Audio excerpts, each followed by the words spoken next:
atau ultrasonografi adalah gelombang mekanik longitudinal dengan frekuensi lebih tinggi dari batas pendengaran manusia, lebih dari 20.000 Hz atau 20 kHz. Dalam praktik medis, frekuensi yang digunakan berkisaran 2 MHz sampai dengan 15 MHz. Untuk pencitraan medis lebih tinggi dari suara biasa. Gelombang ini tidak bisa merambat di ruang hampa, hanya di media elastis seperti jaringan tubuh. Karakteristik gelombang USG yang pertama yaitu jenis mekanik longitudinal, getarannya sejajar dengan arah rambat. Yang kedua, frekuensi tinggi, lebih dari 20 kHz atau 20.000 Hz. Yang ketiga, tidak bisa menembus tulang atau gas dengan baik. Yang keempat, kecepatan rambat tergantung jenis jaringan.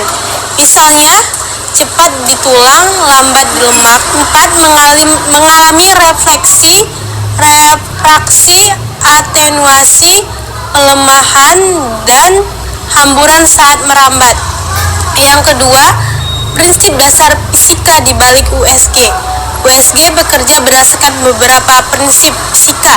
Yang pertama, efek piezoelektrik. Kristal piezoelektrik dalam transducer menghasilkan gelombang USG saat dialiri arus listrik. Kristal ini juga menghasilkan arus listrik saat menerima gelombang pantul. 2. Refleksi gelombang atau echo ketika gelombang ultrasonik mengenai batas antara dua jaringan dengan impedansi akustik berbeda. Misalnya, otot dan lemak, sebagian gelombang dipantulkan kembali. 3. Impedansi akustik. Setiap jaringan memiliki karakteristik impedansi akustik. Z sama dengan Rho kali V, yaitu perlawanan terhadap gelombang suara.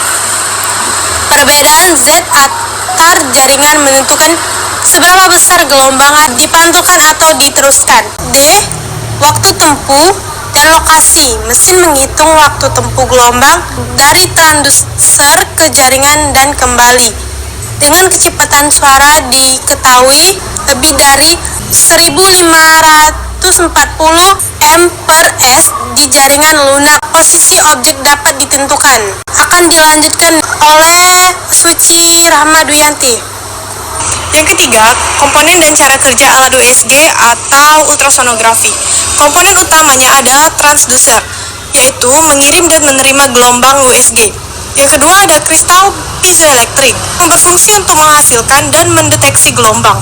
Dan yang ketiga ada unit prosesor, fungsinya untuk mengubah sinyal menjadi gambar. Yang keempat ada monitor, yaitu menampilkan hasil gambar secara real time atau secara langsung. Dan yang terakhir ada sel USG, yaitu berfungsi untuk menghilangkan udara antara kulit dan transducer. Langkah kerjanya yaitu dari transducer menghasilkan gelombang, kemudian menembus jaringan. Gelombang yang menembus jaringan tadi dipantulkan kembali dari batas jaringan. Transducer menangkap echo, kemudian echo diubah menjadi sinyal listrik. Kemudian yang terakhir, komputer mengolah sinyal yang dihasilkan tadi untuk menghasilkan citra 2D atau 3D.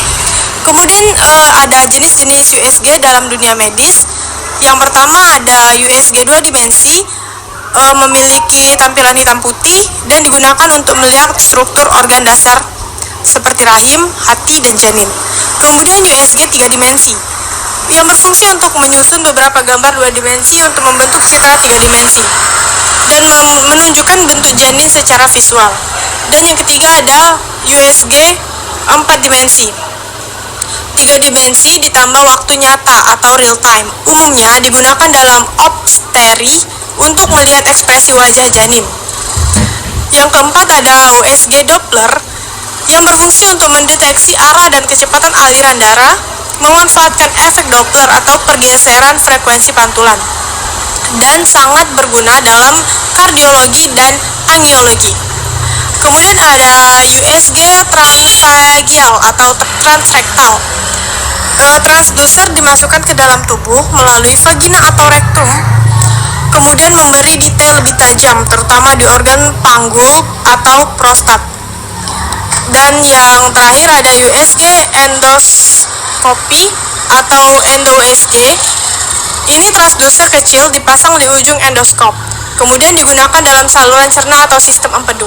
Untuk materi terakhir akan disampaikan oleh rekan saya, Rinda Sagita.